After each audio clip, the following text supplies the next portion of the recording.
Avec près de 33 millions de cyberacheteurs en France en 2013, le commerce électronique voit son chiffre d'affaires grimper de 22% en un an. Aujourd'hui, plus de 3 internautes sur 4 sont des acheteurs en ligne. Au top des ventes, le secteur de l'habillement et de la mode. Si les grandes enseignes se battent pour garder leur place sur le rang national, des boutiques plus modestes voient le jour en proposant une offre de produits bien ciblés. Paul Laroche, gérant du site internet Stock Groll, installé à Nantes, nous raconte comment fonctionne sa petite entreprise et pourquoi il a choisi le virtuel. Je nourrissais depuis de nombreuses années l'idée de faire une boutique discount en ville, et puis je me suis lancé sur Internet. Il ne faut pas oublier que la région nantaise est très proche de la Vendée, du Maine-et-Loire, où il y a eu dans le passé beaucoup d'usines locales de textiles, de chaussures. Et les gens sont très magasins d'usines, ils sont très achats à prix réduit dans la région. Et c'est vrai que c'est une force d'être placé sur Nantes. Les fournisseurs pour Stock Groll sont soit les fabricants eux-mêmes pour des fins de série quand ils ont trop produit, soit les faillites de magasins. Une fois qu'on a reçu la marchandise ou qu'on l'a rapportée, il faut ouvrir tous les cartons, il faut trier la marchandise, hommes, femmes, hiver, été, et ensuite par modèle. Il faut répertorier, il faut faire les comptes du nombre de vêtements que l'on a, du nombre de chaussures que l'on a. Ensuite passe la phase des photos.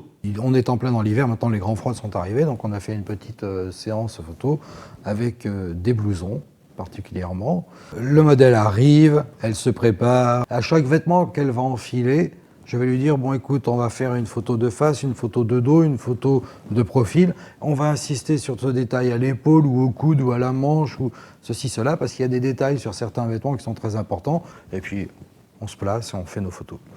Une fois que la séance photo est faite, c'est se poser sur son ordinateur et retravailler les photos. Parce que les photos, quand on veut les mettre en ligne sur Internet, il leur faut un fond blanc, il faut qu'elles soient carrées. Ma boutique est très ergonomique.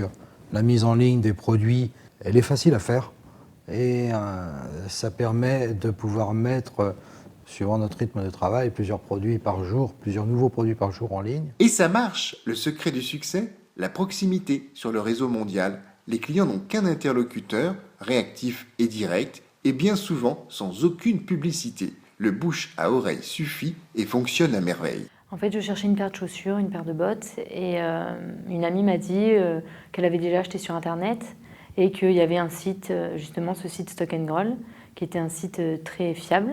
Et donc, je suis allée voir ce site et je trouvais déjà qu'il était très agréable à regarder. Et donc, j'ai acheté la paire de bottes que je cherchais sur ce site. Elle, je crois qu'elle l'a connue aussi par une amie, en fait. Voilà, elle a connu ce site aussi par une amie et par différentes personnes. Ça fait maintenant 3 ans que j'ai acheté mon premier article il y a 3 ans. Et depuis, j'achète régulièrement. Puis, en plus, quand il fait froid, ça permet de rester au chaud sur son ordinateur et d'acheter.